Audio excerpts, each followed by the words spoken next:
retorne e me abrigo na Sangha. Muito obrigada. Fiquem à vontade. Quando eu entrei, estavam entoando um mantra, que é o finalzinho de um sutra que se chama o Sutra do Coração da Sabedoria Perfeita. E que ele termina dizendo Gate Gate Paragate Parasangate Bodhisvaha. O Gyate Gyate Haragyate Harasogyate Bodhisvaha. Que significa indo, indo, tendo ido, chegado e continuo indo. Há uma frase de um bispo católico que eu gosto muito, que ele diz assim: a procura é o encontro e o encontro é a procura. Então não tem um lugar onde eu cheguei, parei e aí parou tudo, porque não tem parar, existe um contínuo ir. E quando a gente chega, a gente continua indo, não é? A gente não chega no lugar e para e acaba, a vida termina ali, não. O processo continua, ele é contínuo. Por isso é muito importante esse Gate Gate Paragate, é ir, continue indo, vai indo, ainda tem mais. Você já chega, você homenageia a sabedoria perfeita, mas você continua indo. E a sabedoria perfeita, ela continua se manifestando. E ela tem que se manifestar na nossa vida. Ela não pode se manifestar apenas nos livros e nem nos mestres. Ele tem que ser em cada um de nós. Cada um de nós pode acessar e deve acessar. É nosso direito e dever de nascença, como seres humanos, despertar. Buda significa o desperto, o iluminado, aquele que acordou, que saiu de ser zumbi. Zumbi não é legal, né? Zumbi fica naquele estado. É uma coisa intermediária, que não está vivo nem morto, né? Está mais ou menos. Ou morto-vivo, né? Que a gente diz, né? Não está apreciando a vida. Nós estamos falando de felicidade, de alegria, de bem-estar, de nós invocarmos, através da oração, da devoção, um estado de alegria, de contentamento que espanta o mal. É bom espantar aquilo que é o sofrimento. O sofrimento que é causado pela mente humana. Eu tenho um amigo no Rio Grande do Sul, um praticante zen, ele é um psiquiatra, o Vídeo Valdemar. E ele diz assim: a vida já nos dá cada flechada. Para que você pega outras flechas e fica pondo em cima daquelas que a vida já deu? Basta que a vida já deu, né? Às vezes morre uma pessoa que você gosta muito, você vai ao médico, tem um diagnóstico de uma doença que ainda não temos muitas curas e não sabemos como vai ser. Tudo isso é dor, é sofrimento, ele existe, mas não precisa pôr outros em cima. Não precisamos carregar isto, ou carregar nas cores daquilo que está acontecendo, porque não há nada fixo nem nada permanente. Não há nada que nós podemos segurar e dizer é sempre assim e sempre será assim, porque tudo está se movendo e se transformando. Como nós cantamos aqui, somos muitos, e muitos mais seremos, porque há mais pessoas que estão acordando e despertando no mundo. E eu acredito no DNA humano. Eu acredito que o nosso DNA, ele não é bobo. Ele percebeu que a nossa sobrevivência humana só vai acontecer se nós cuidarmos do planeta. Não é bonitinho isto? Não é porque nós ficamos mais gentis e melhores, porque nós somos seres inteligentes. E a nossa inteligência, o nosso DNA que quer sobreviver, já percebeu que se a gente não cuidar de tudo que existe, nós não sobrevivemos. Não tem mais um eu separado. Isto é a maravilha desta descoberta. Os neurocientistas estão muito interessados nas práticas orientais, no budismo, no hinduísmo, porque todas práticas que levam ao conhecimento da mente humana. E vocês podem ver que tudo que existe nesta casa e todos os meios de comunicação que nós usamos, inclusive os celulares, são baseados aonde? Na mente humana. É cópia do quê? De pedacinhos da nossa mente. Não dela toda, porque nós não a conhecemos ainda completamente. Nós vivemos fazendo o quê? Sinapses neurais. Essas sinapses, para acontecer, precisa ter estímulos. E se eu estimulo só um pouquinho, ela conecta um pouquinho. Quando eu paro de estimular, a sinapse deixa de acontecer. Por isso nós dizemos que a prática é incessante, a devoção é incessante, a oração é incessante. Mesmo quando eu possa não estar cantando ou entoando juntos. Como que eu faço da minha vida, da manifestação da minha vida, uma manifestação desta prática, desta devoção, desta oração, e que nós no budismo vamos chamar de meditação. Como que eu acesso esses canais de meditação, de ver em profundidade, de observar em profundidade e atender às necessidades verdadeiras. Um pouco diferente daquela música da Janis Joplin, alguns de vocês nunca ouviram, mas que ela diz, oh Lord, want to buy me a Mercedes-Benz. Né? My friends all drive Porsches. I won't make it mad. Né? Eu estou falando com esse sagrado e fazendo trocas. Me dê isso porque meus amigos têm. A gente acha que é engraçado, mas é verdade. A gente quer ter o que os nossos amigos têm. Queremos mesmo. Eu quero ter o que o meu amigo Buda tem.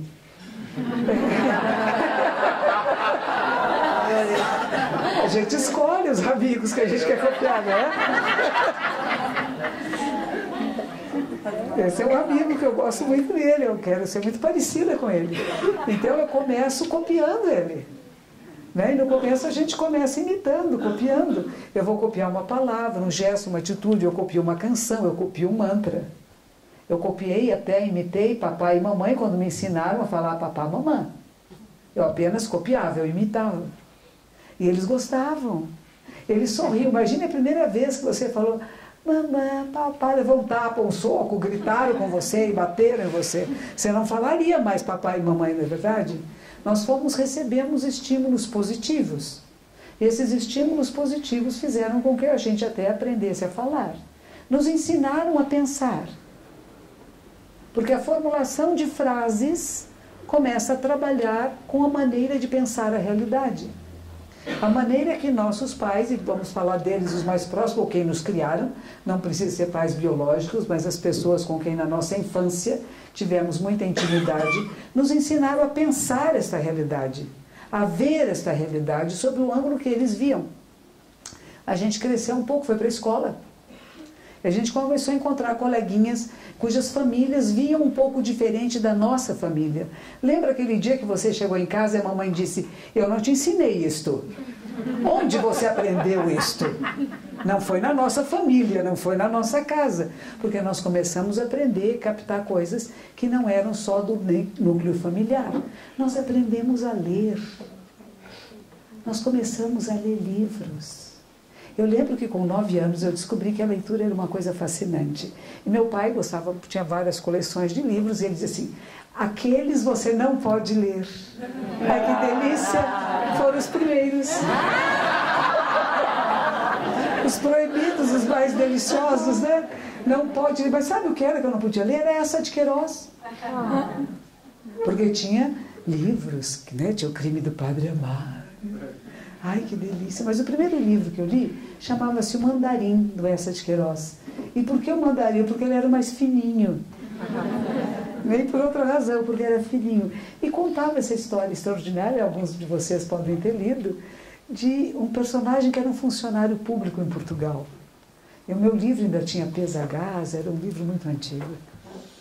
E este personagem, ele recebe uma carta, uma encomenda, eu não me lembro bem, porque eu li isso com 9 anos de idade, eu nunca reli. Aliás, eu pus no meu iPad e dei umas olhadinhas assim, mas não cheguei a ler o livro todo. Ele recebe uma encomenda, alguma coisa que, se ele tocar um sininho onde ele está, vai morrer um mandarim lá na China. E ele vai herdar uma fortuna. E ele tem uma vida muito tacanha. E ele quer sair, ele briga muito com os pessoais com quem ele trabalha. Ele é um servidor público, e os servidores públicos geralmente têm o seu cargo vitalício. E você não pode mudar de empresa. E você não pode, muitas vezes, mudar de companheiros de trabalho. Então a vida, às vezes, acaba ficando meio apertada, meio difícil. E ele se questiona muito se vai tocar o sininho, se não vai tocar o sininho. Ele toca o sininho. O mandarim morre. Ele passa por várias peripécias, ele vai para a China, ele conhece a família do mandarim que ficou pobre. Aí ele começa a ficar comovido com tudo aquilo. Embora ele queira aproveitar a sua riqueza, ele aproveita de certa forma. Ele gasta, ele faz viagens, ele, enfim, ele faz o que ele pode fazer com aquela fortuna que recebeu. Mas ele tem uma tristeza lá dentro, porque afinal o sininho que ele tocou matou o mandarim. Imaginou a gente não ter na vida isto? O sininho que matou alguém, que causou o mal para alguém, que causou a pobreza, que causou a fome, que causou a miséria para alguém. Mas a gente pensar que aquilo que nós temos, nós podemos fazer com que o maior número de seres tenham o que comer, que tenham alegria, que tenham contentamento, que tenham satisfação e plenitude, que possam encontrar níveis superiores de consciência. Porque quando nós estamos lutando apenas pelo pão nosso de cada dia, não dá tempo de pensar em outra coisa. Porque estamos muito ocupados, como os bichinhos ficam, né? A gente vê os passarinhos, eles são tão bonitos, né? De manhã cedo eles acordam, começam a piar. Eles começam a procurar alimento, sobrevivência. E eles passam o dia todo atrás disto. E quando escurece, eles vão dormir. Esses dias encontrei na frente do meu templo, eu fico lá na frente do estádio do Pacaembu, tinha uma pombinha. Eu saí de manhã para passear os cachorros, eram 5 da manhã, e tinha uma pombinha branca, toda encolhidinha num cantinho. Às 5 da tarde eu saí de novo para passear o cachorro e a mesma pombinha estava lá. Isso me preocupou, porque em frente dela alguém havia atropelado e tinha toda esquartejada uma pomba grande, estava toda aberta assim. Aí eu falei, tem alguma coisa que eu acho que esta é filha dessa outra, e a mãe morreu. E agora, o que vai ser dessa pombinha que está talvez machucada, ferida? Aí tinha, por sorte, nós estávamos num retiro e tinha um menino que é um biólogo especializado em aves. E eu falei para ele, veio ver esta ave? Aí ele olhou a ave e disse assim, eu acho que ela não está machucada, eu acho que é filhote que ainda não trocou as penas. Então pegamos, ele disse assim, eu vou pegar com luvas, porque as aves nas cidades são muito sujas. Tem muitos piolhos, tem muitas doenças. Então pôs as suas luvas, pegou a ave, pusemos numa caixinha e trouxemos a pombinha para dentro de casa. O que fazer com a pombinha? Ela está acostumada a comer de dentro da boca da mãe. E as pombas, eu não sabia disso, elas criam seus filhotes até ficarem adultos. Nós fazemos isso, nós seres humanos. Nós criamos os nossos filhotes até eles ficarem adultos, às vezes até depois. Aliás, a gente não quer que eles saiam de casa. Algumas pessoas querem, vai filhinho, vai filhinha. Outros dizem, mas é tão cedo. Não está confortável aqui, para que sair de casa? Aqui você tem tudo, não é? Nós temos esse cuidado, isso é uma coisa muito brasileira também. Não é assim em outros países, nem todos os países são como o nosso. Que nós ficamos muito apegados à nossa cria e não queremos nos separar dela. Queremos que ela tenha toda a sua penugem e que ela esteja pronta para grandes voos. Não é isso que nós fazemos. Mas será que nós estamos alimentando essa capacidade de compreensão da realidade mais profunda e de compreender a si mesmo? Alguma coisa que pode começar no jardim da infância, ou seja, na primeira infância. Não é alguma coisa que começa na idade adulta. As pessoas acham que meditação é para adultos, meditação é para seres humanos, em qualquer idade. Crianças meditam muito bem. Claro que uma criança não fica meia hora sentadinha aqui, mas ela tem uma capacidade incrível. Hoje existe meditação. E é um padre beneditino, que eu gosto muito, Lawrence Freeman, ele vem todos os anos aqui ao Brasil, e ele leva a meditação, tanto na Austrália como na Inglaterra, ele é o prior de Londres, e ele leva esta meditação às crianças nas escolas públicas. Nós estamos falando de nós, seres humanos, conhecermos a nossa própria mente, as nossas emoções, percepções e sentimentos, para saber lidar com eles. Não para sermos controlados por eles, porque, de novo, se nós queremos curar o planeta, se nós queremos que o planeta esteja mais saudável em todos os aspectos, nos aspectos de relacionamentos humanos com humanos e relacionamentos humanos com aquilo que nós podemos chamar não humanos, que são as outras formas de vida, nós precisamos desenvolver esta capacidade de ver, de perceber em profundidade o que é adequado. Sabedoria significa adequação. Ver a realidade e saber agir de forma adequada com as circunstâncias para causar o mínimo de dano possível e o máximo de benefícios. Cada um de nós está fazendo isso. Nós refletimos quando andamos na rua. Aliás, vocês andam na rua a pé. É muito gostoso. Este bairro aqui é muito confortável para andar a pé. Eu nunca vejo ninguém andando a pé. É lindo. Prepara, as calçadas são bonitinhas aqui. Tem outros bairros que a gente vai e não tem calçadas. Não tem mesmo. Tem que andar no meio da terra, esburacado, as pessoas caem, se machucam muito. E nós construímos casas bonitas em bairros em que as calçadas são bem tratadas e às vezes alguns dos nossos colaboradores, eu digo serviçais, empregados, funcionários da casa, caminham um pouco pela rua. Mas nós nunca pisamos nela. Ela é linda. Nós temos medo. Nós criamos um lugar lindo e temos medo. Como é que nós nos livramos desse medo? Como é que nós tomamos conta da nossa cidade? Ela é nossa. É de todos nós. Como é que nós criamos condições de não medo? A gente diz que esse é o maior presente que você pode dar a alguém. Não sentir medo. Quando o Papa esteve no Brasil, eu estava no Japão e nós estávamos num hotel à beira do Monte Fuji, uma coisa linda, né? O Monte Fuji maravilhoso, um lago na frente. E eu não imagino se eu ia ver televisão, mas a minha aluna que ficou 4 anos no mosteiro sem televisão, ela entrou no quarto, TV. E o que estava passando na televisão? O Papa visitando a Rocinha. E alguém perguntou a ele, mas o senhor não tem medo de ir à Rocinha? Ele disse assim, medo do quê? Eu posso morrer em qualquer lugar. Eu não tenho medo da morte. Eu estou pronto. Eu estou sempre pronto.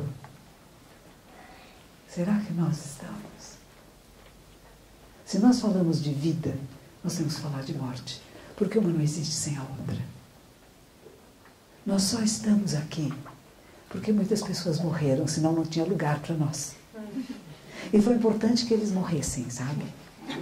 Inclusive para a gente herdar algumas coisas. Herdar a terra. Não estou falando só de coisas materiais, essas também são boas, mas estou falando de herdar a terra. Herdar nosso papel na empresa, no mundo, no Yoga Journal.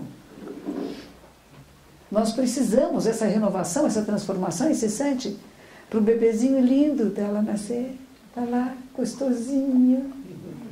E é importante isto. Coisas que a gente não pensa, falamos de cultura de paz. Como que fomos gerados?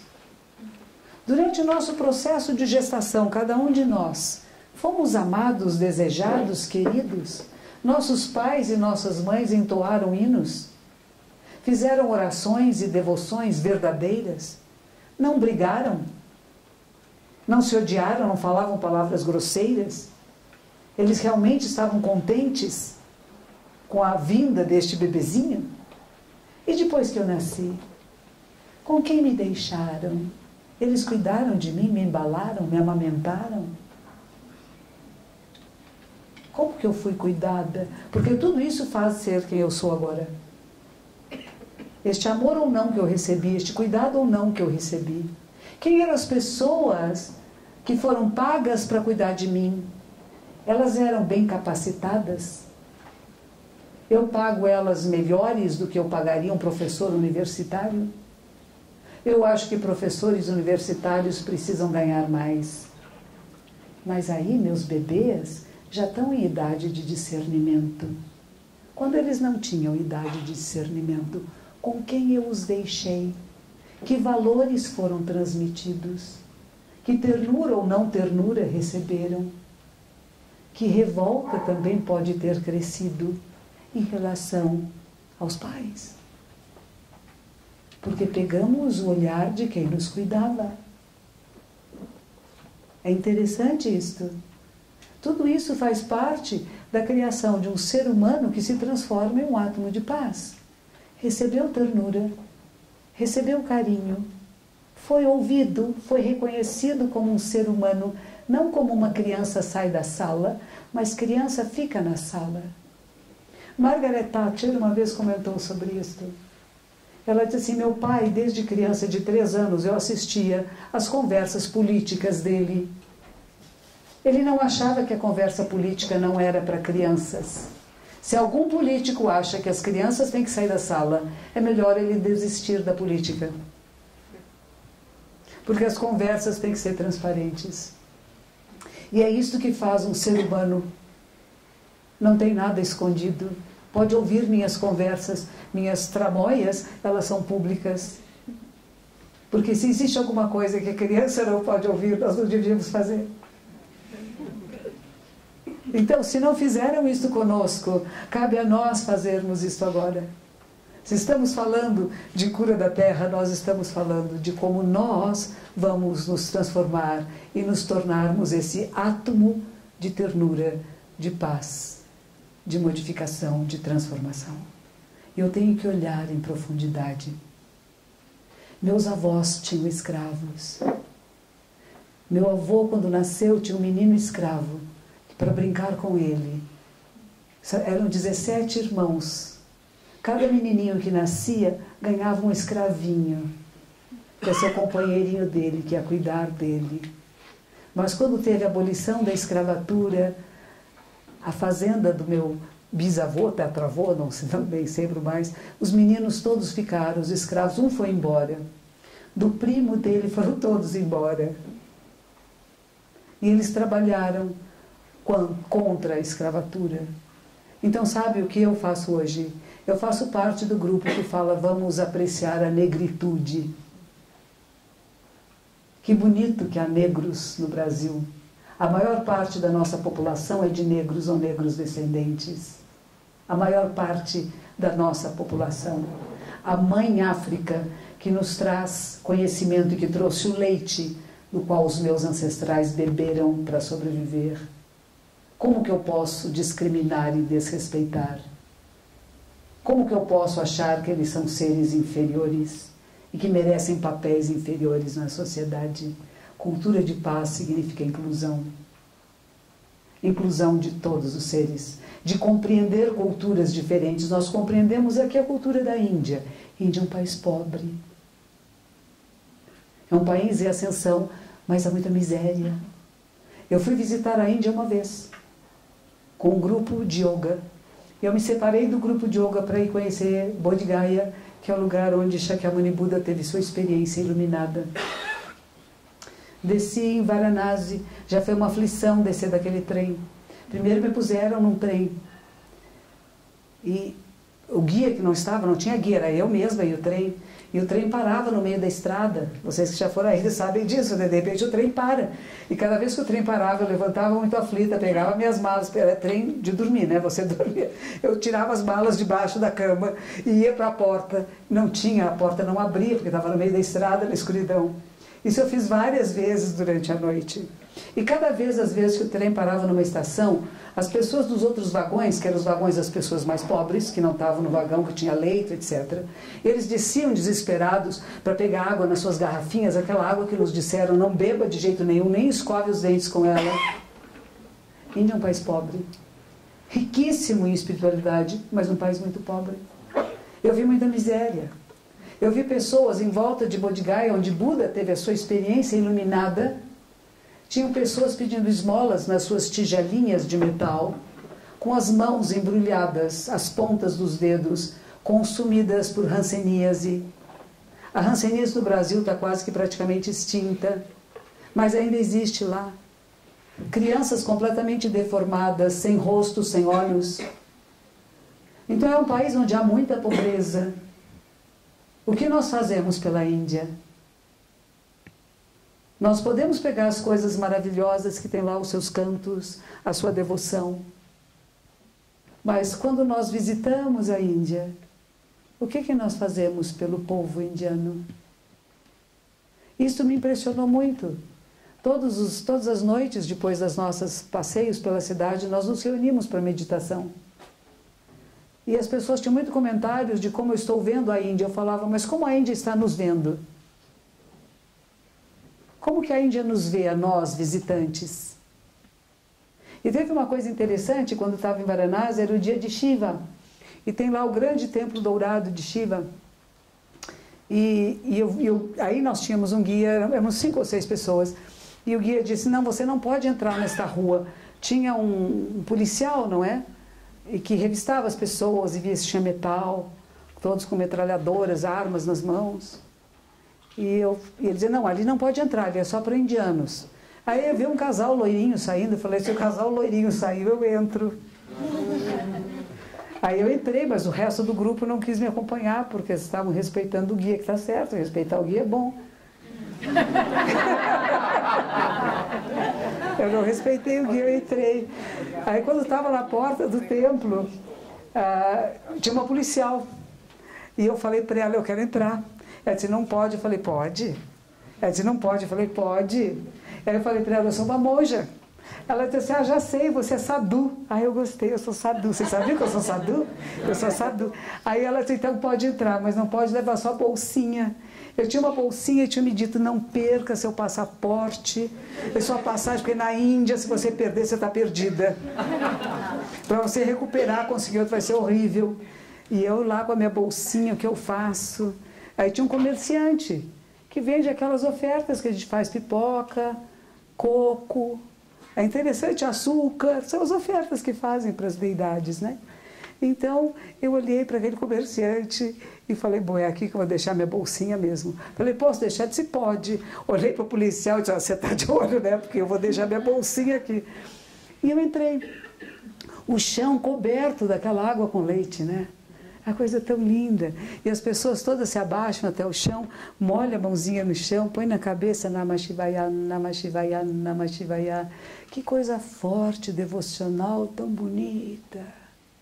O Brahmani, quando me viu chegando perto do símbolo de Shiva, ele jogou as outras ofertas para que eu pudesse fazer as minhas.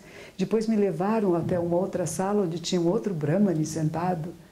Brahmani é um homem, com uma sunguinha branquinha aqui pendurada.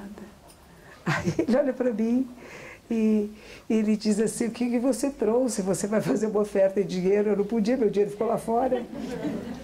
Eu não tinha dinheiro para dar para ele. Ele disse assim, não tem importância. Ele aceitou minhas ofertas, me deu outras, me deu um colar de flores, né? E aí ele desenhou na minha testa o símbolo de Shiva. E eu saí toda alegrinha. Aí quando eu saí na rua, e eu olhei para as pessoas e vi do meu grupo de amigos, estavam lá. Eu falei, olha os estrangeiros. De repente uma coisa mágica aconteceu, não é? Lá estão eles, os estrangeiros, porque estou eu, indiana, eu de Shiva, filha de Shiva, indiana, feliz da vida, contente, visitei hoje o templo sagrado, estou purificada, e os estrangeiros. Aí fui à beira do rio Ganges, meditei e tal, muito bem, e aí tinha uma aluna minha, que é uma praticante de yoga, disse assim, me traga um pouco de areia do Ganges, Varanasi, onde tem os crematórios. A areia do Ganges em Varanasi é sujinha, ela não é bonitinha. Aí eu fiquei andando para ver onde tinha alguma areia que não tivesse fósforos queimados, flores velhas, pedaços de cinza, restos de comida, tudo que é oferecido para o rio, né? Está tudo ali no chão. E de repente eu vejo uns menininhos pequenininhos olhando para a beira do rio. E tinha um cachorro querendo comer alguma coisa. E eu falei para os menininhos, veja, nós humanos cremamos os nossos mortos, né? Mas os bichinhos não cremam. Por isso que está ali o bichinho. O menino olhava para mim, olhava para o rio, olhava para mim, olhava para o rio. Aí quando eu olhei, não era um bichinho. Era um bichinho humano. Era um menino, porque até os 12 anos não são cremados. São jogados no rio com uma pedrinha. E tinha arrebentado, e o corpinho veio, e o cachorrinho tentava comer. Eu falei, olha o que Shiva está me mostrando. Shiva é símbolo da transformação. Sem essa transformação, a vida não vem. É disso que eu estou falando, está tudo se movendo e transformando o tempo todo. O cachorro puxava a orelhinha, parecia borracha, tchum, tchum, e não tirava. Foi na boquinha, não tirava, estava azulzinho. Aí chegou um outro cachorro que espantou este e foi na barriga, esse era mais esperto, ele comeu espaguete. Que maravilha. Eu falei, o que eu vi? Eu tenho um cachorro que dorme na cama comigo. Eu falei, o cachorro que dorme na cama comigo é o cachorro que me come quando eu morrer. Eu sou alimento de cachorro. Nunca pensei nisso. Que importante. O que eu vi na Índia, que achei muito importante, era isto. É uma vida muito simples e natural, que você anda por lá. Eu me abaixei para brincar com filhotinhos de cachorro e as pessoas disseram, ela brinca com cachorro. Não se brinca com cachorro. Nós brincamos. Eu cheguei aqui, tinha um cachorro lindo, que acho que se chama Shiva, não é? Depois encontrei Shiva, meu guia espiritual. Me recebeu na porta, um pouco machucado. Ele é. Um tanto quanto com a perninha machucada. Ele que me recebeu. Mas não é interessante? Porque muda o olhar. O que eu estou dizendo isso, nós temos certos olhares para a realidade e a Índia, ela nos faz mudar esse olhar. Porque tem gansos, tem patos no meio da rua, tem macaco, está tudo junto. O boi sagrado, coitadinho, é doente, é pesteado, não é um boi bonito, gordo, né? Bem tratado, é boi vira-lata, que come plástico, que vai no lixo. As ruazinhas estreitas, você cuidar para não tropeçar, escorregar.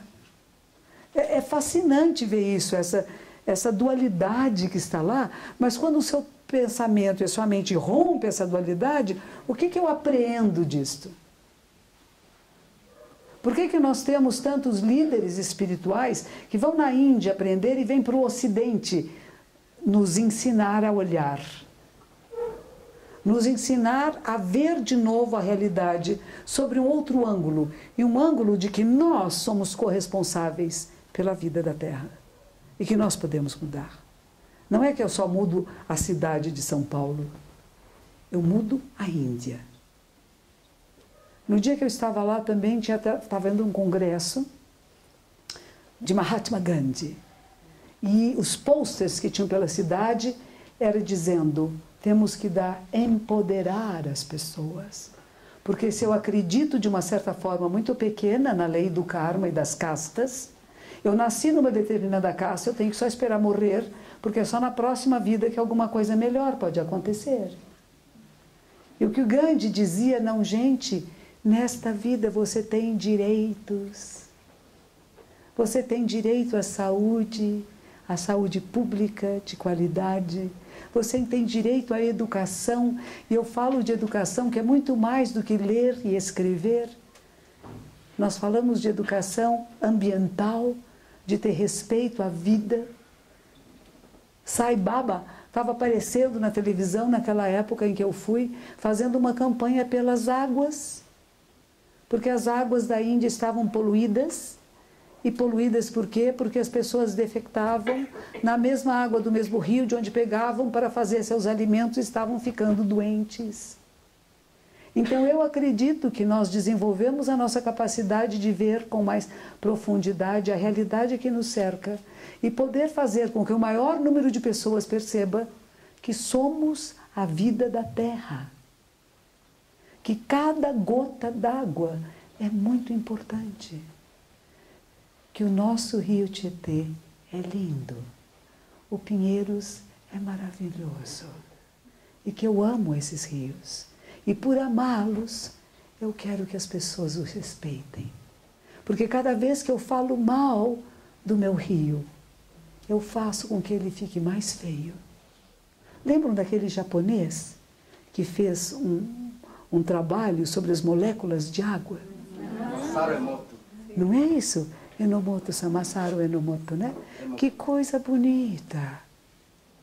Você fala uma palavra amorosa, um canto de respeito, e todas as moléculas de água, não só dos 75% do nosso corpo, mas de tudo que está aqui, e aqui nós temos, embora nesta seca em que estejamos, tem moléculas de água no ar, elas ficam lindas, cristalinas.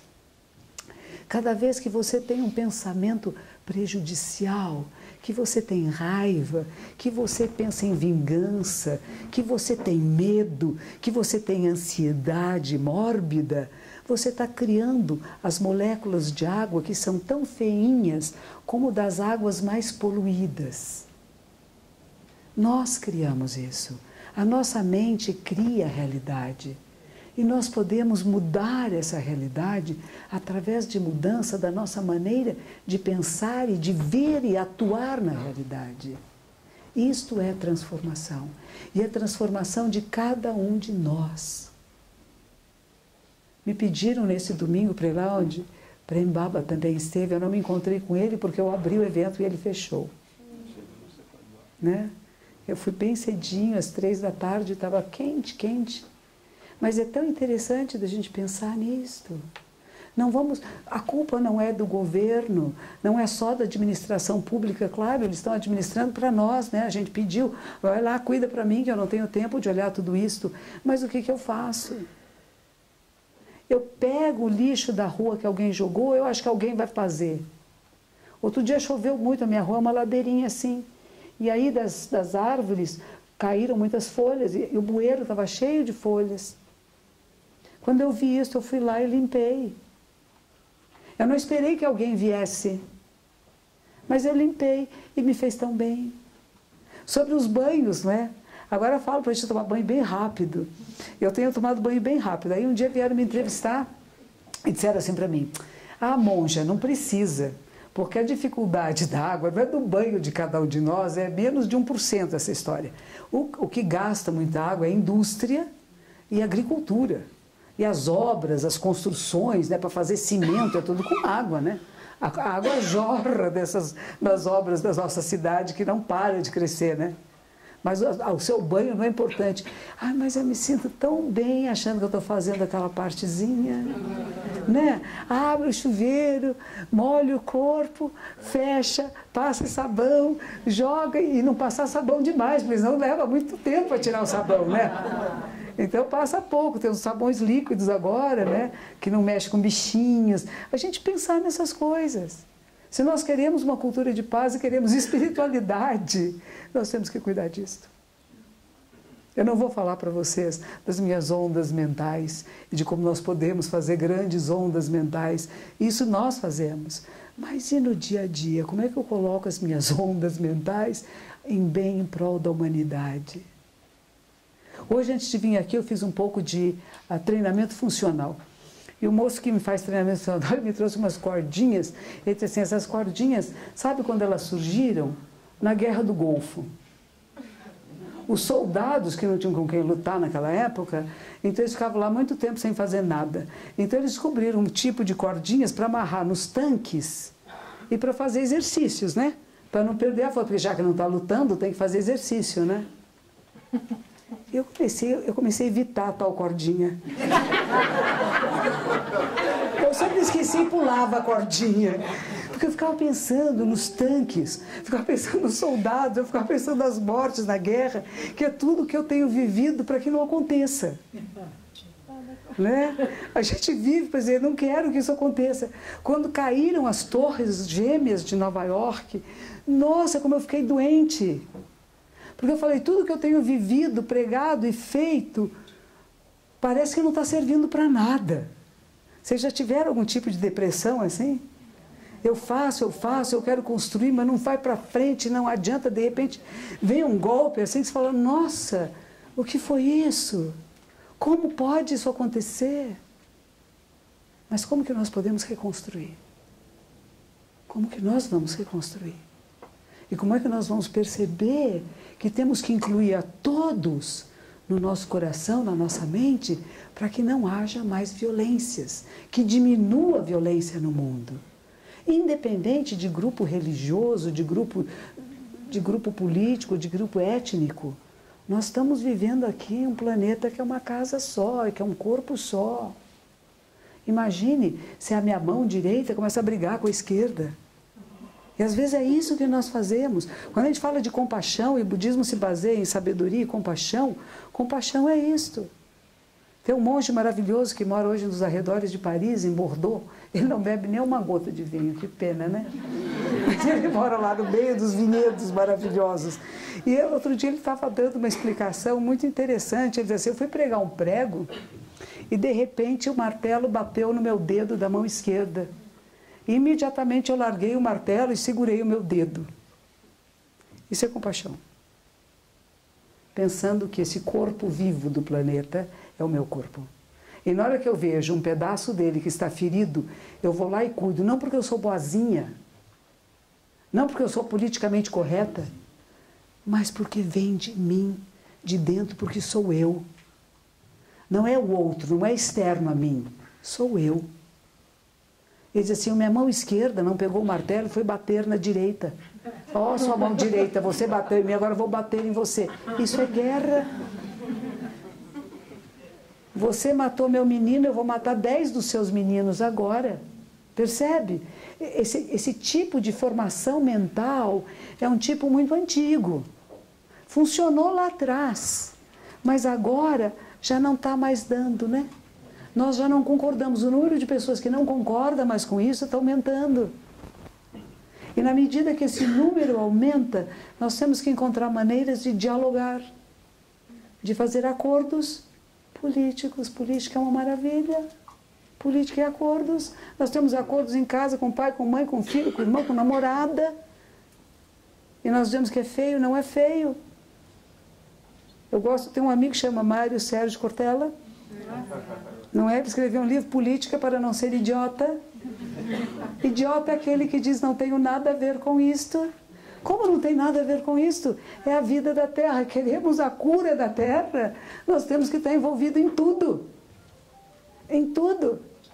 Orar é um passo importantíssimo. Temos que orar e acreditar.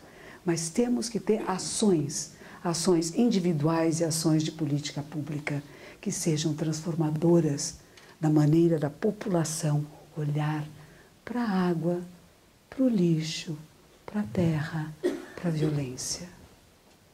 E a gente começar a abrir esse coração que acolhe, que respeita a vida nas suas múltiplas formas, porque cada uma dessas formas é a minha.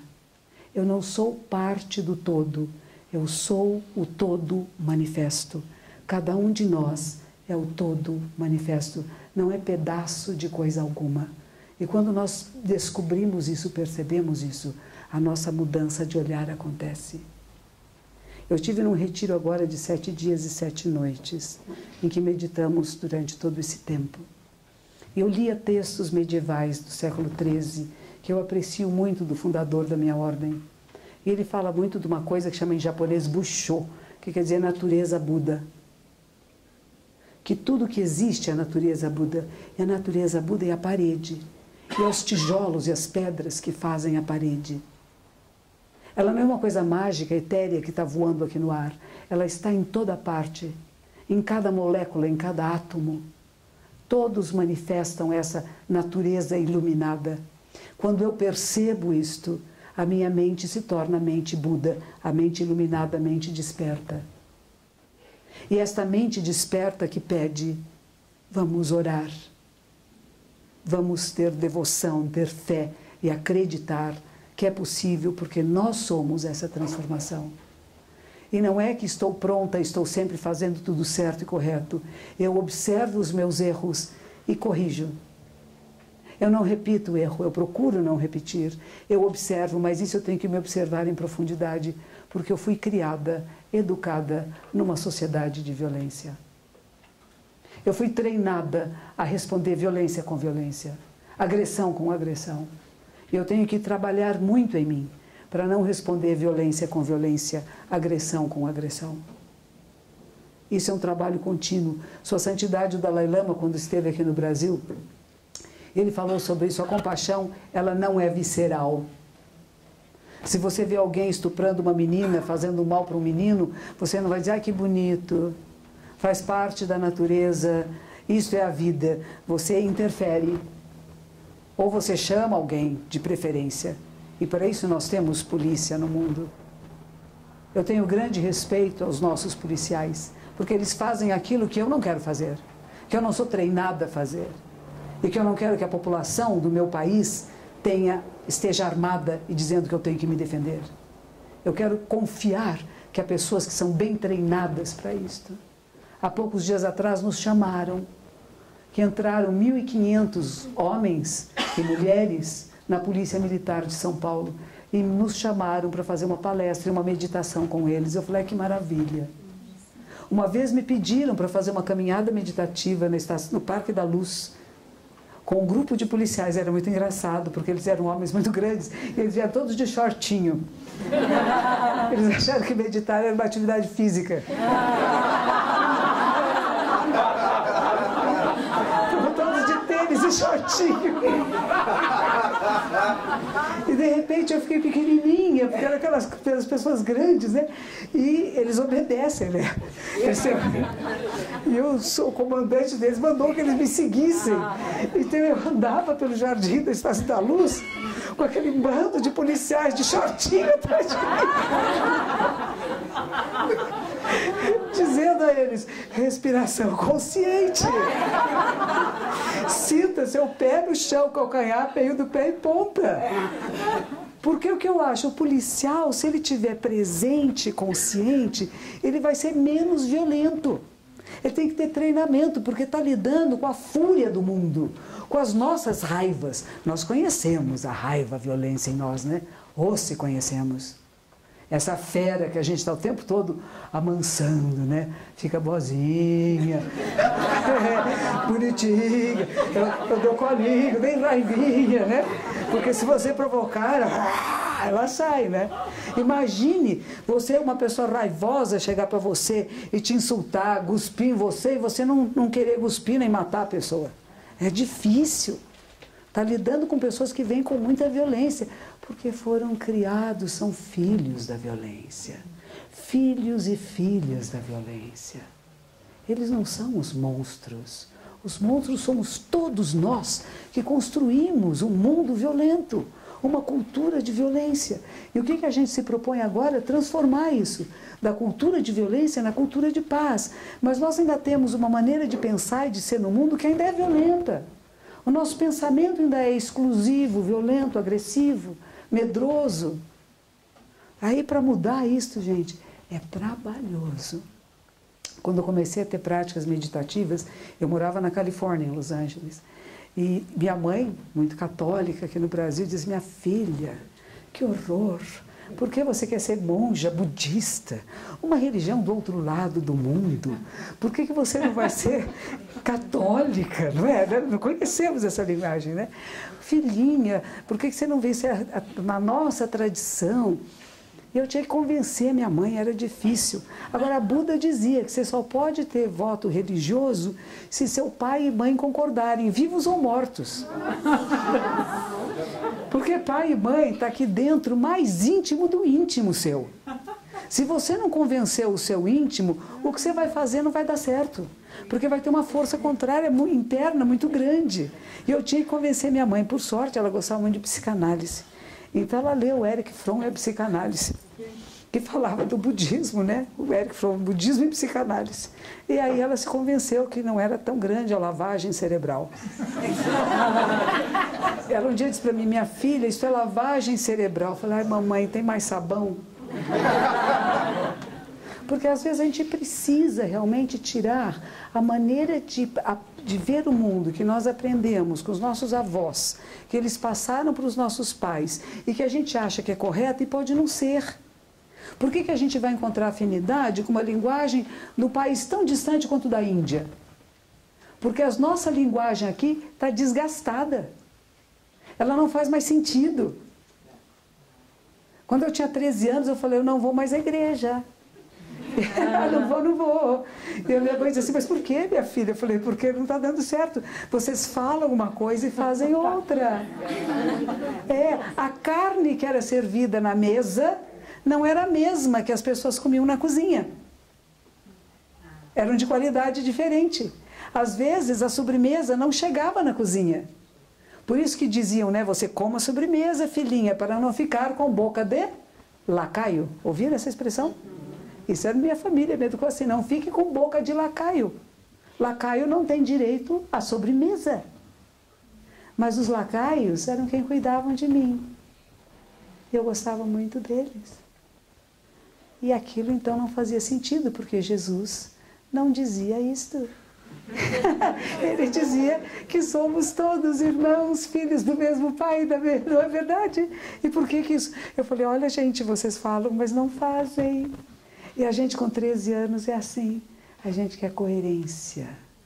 Coerência entre aquilo que é falado, que é dito e que é praticado. Então eu parei de igreja e eu comecei a perguntar, o que é Deus? O que é Deus?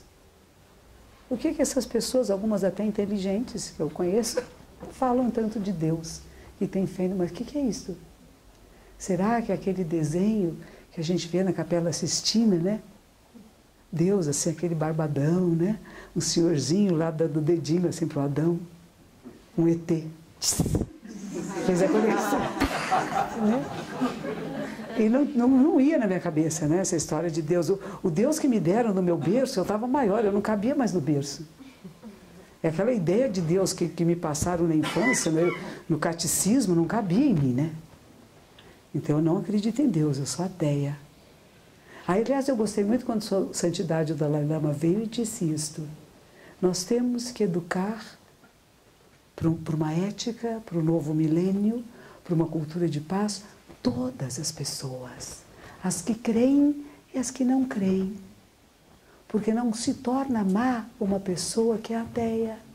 Ela não é ruim, ela pode ser muito ética, ela pode ser muito correta, ela pode ser um instrumento da construção de uma cultura de paz. Não é só para os que creem. Os que não creem também são bons. Vocês sabiam?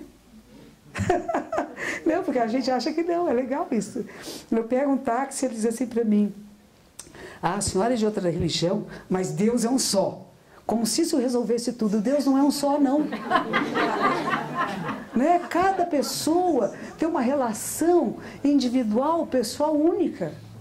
Em grupos interreligiosos, havia uma senhora índia que veio da Argentina e ela dizia assim, Deus para mim é alegria. Ele não é bravo, ele não é vingador, ele não quer mal de ninguém. É diferente. Deus para mim é uma coisa que me acolhe no seu colo, me beija, me abraça. E ela dizia para as outras pessoas, para vocês Deus é diferente, ele está punindo, ele está julgando, ele está condenando. A sua mente condena você? Esse é o ponto principal. Você está fazendo aquilo que é o seu melhor a cada instante, não para um bem individual, não para mim, para eu ficar bem, para ser legal, meus amigos verem, não, mas porque é benéfico para o maior número de seres. É importante pensar nisto, refletir sobre isto. A minha vida está beneficiando outra vida? Está gerando emprego. Eu não sou contra o consumismo. Eu adoro consumir, gostoso.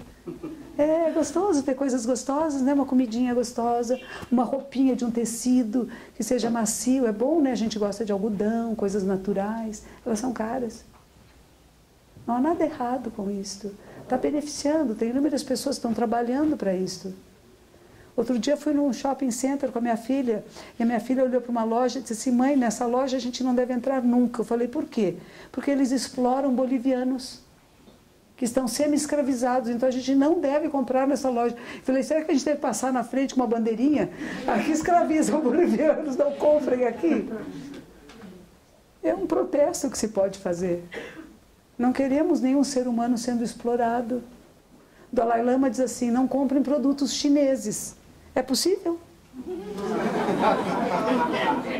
Por que os produtos chineses são muito mais baratos? Porque eles são explorados, são semi-escravizados. E a gente compra produtos chineses. Eu tenho um praticante na minha comunidade que tem uma indústria de máquinas pesadas, ele está afundando, porque está todo mundo comprando esse tipo de máquinas pesadas da China, porque é mais barato. Não é interessante? Sua santidade diz assim, gente, vocês estão dando dinheiro para o inimigo. Eles não estão fazendo uma coisa boa para o mundo, para a sua população que vive semi-escravizada, que sofre muito. Eles invadiram o Tibete e estão terminando com uma cultura que é muito bonita. E nós estamos dando dinheiro para eles salvar. Estamos premiando, né? Então são coisas para a gente refletir, é meio difícil. Não dá, né? Quando falar o governo brasileiro negocia com a China. Nossa, nós queremos que o Brasil fique bem, negociar com a China é bom para nós. Mas aí fica um outro pensamento. E outros aspectos. Será que nós podemos exigir outras coisas de quem nós negociamos? Das empresas com quem nós trabalhamos, os nossos parceiros, nós podemos exigir este olhar, que é um olhar de sabedoria e de compaixão, um olhar desperto, de que aquilo que nós possamos estar produzindo esteja beneficiando muitos seres, o maior número de seres possível, porque aí o nosso coração, a nossa mente, o nosso julgador interno vai nos aprovar. E aí nós vamos ter verdadeira felicidade. Aí nós vamos ter o que se chama contentamento com a existência, porque eu não vou ter nenhuma culpa em mim. Eu estou fazendo o meu melhor, para o melhor de todos os seres. Isso é o que eu penso, é nesse caminho que eu trabalho. E é assim que eu vivo, fazendo meus erros e procurando corrigir. Quando eu percebo, nossa, isso não foi bem, né? Pedir perdão, sim, mas não tem quem perdoe. Tem é transformar. Não deu certo, não falei a palavra certa na hora certa, causei discórdia, causei briga, a pessoa ficou ofendida. Pedir perdão ajuda um pouquinho, sabe? Mais do que pedir perdão, a gente fala é arrepender-se. Eu fui insuficiente. Não é o outro que provocou a minha raiva, eu fui insuficiente. Eu não soube lidar com essa energia, que é a energia da guerra, da violência e da destruição. E eu preciso trabalhar ela em mim. Para isso a gente medita. A gente fica em silêncio e observa o seu próprio coração, a sua própria mente, e começa a conhecer como é que ela funciona. E você pode trabalhar no hardware, não é só no programinha de cima, mas você vai criar novo programa para a sua própria mente. Isso é meditar, isso é transformação, isso é construção de uma cultura de paz. Fiquei muito feliz de encontrar vocês, de saber que a Rita, não é a Rita tão bonitinha, foi capaz de reunir tantas pessoas, de começou com uma conversinha, né, de como é que foi a sua viagem para a Índia, não foi assim? E a partir disso nos traz a todos a capacidade de refletirmos juntos. O que cada um de nós, o que cada uma de nós pode fazer no nosso dia a dia para que o mundo seja cada vez melhor. E eu acredito muito nessa nova geração que está chegando aqui, que já chegou mais esperta, mais desperta, com mais informações, com mais tecnologia para ser usada para beneficiar o maior número de seres. Alguns de vocês me lembram a minha neta. E a minha neta acabou de me dar um bisneto. E eu estou muito feliz porque eu tenho um bisneto. E eu quero deixar esse mundo cada vez mais bonitinho para esse meu bisneto, que chama Mahal. Maha de grande. E eu porque é menino. E é uma delícia. Ela quis ter o parto natural em casa. E eu lá, ai que medo. Foi tudo em casa, da minha frente. Eu rezando, quando a boquinha começou a ficar roxa. Aí eu peguei todos os meus livros de sutra e de oração. Nossa, eu nunca rezei tanto, com tanta força. E o bebezinho nasceu. E a moça que estava lá acompanhando disse assim, eu preciso levar a senhora comigo para os outros partos. Porque quando a gente não pode pôr a mão na massa, né? Eu estava com o pé quebrado numa cadeira de rodas. E o bebê era para nascer numa banheira, mas não deu certo, resolvi ir para o quarto. E o quarto, em vez de eles irem para a cama, vai lá saber as coisas mágicas deste mundo, o menino, que é o pai da criança, sentou de costas para o guarda-roupa, que dava em frente para a porta. Que coisa mais doce, né? Da gente poder dar boas-vindas a um ser humano no mundo assim. E depois o quartinho deles parecia um ninho, tudo com luzinha baixinha, punham música bem suave, todo mundo falava baixinho, porque tem um bebê aqui. E o bebê é muito delicado, é um bebê humano. E nós, bebês humanos, temos que ser muito respeitados. Ninguém fala alto, ninguém grita, todo mundo fala palavras de amor, porque é um bebê humano. Imaginou a gente poder criar assim todos os bebês humanos? mesmo nas áreas das periferias mais carentes. Educar as pessoas para receber bebês humanos desse jeito. Nós vamos ter um mundo maravilhoso. Eu acredito em vocês. Vocês que são as gerações que vêm depois da minha. Eu estou fazendo aqui a minha parte. Estou com 67 anos, muitas coisas eu já fiz e eu já estou querendo passar o meu bastão para as gerações seguintes. Tem meus alunos jovens de 20 anos, que eu espero que ele possa levar isso adiante. E vocês todos possam levar isso adiante. Para a gente ter um mundo cada vez mais gostoso de viver nele. Porque o planeta é belíssimo e o ser humano é maravilhoso. Se for bem treinado, educado, respeitado. Muito obrigada.